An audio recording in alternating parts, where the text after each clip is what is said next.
Сәлем, Дария. Сен алып ертаңға шығармасын оқысаң, сен оны қалай сипаттар едің? Сәлем, Сұлтанайым. Я, оқыдым.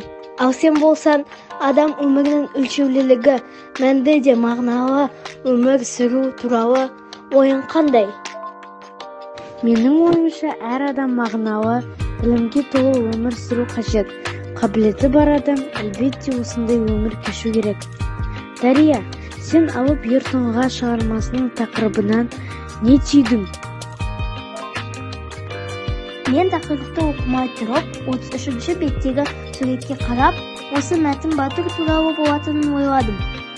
Сұлтанайым, қалай ойлайсың, ертаңға сияқты болу үшін не істеу керек?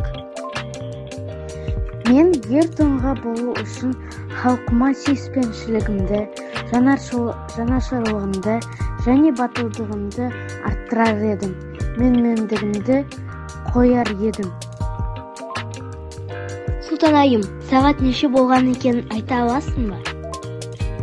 Қазір сағат 14:00 болды. Мен анам сен отбасында бәлішке шақырған ғой. Кеттік. Жарайды.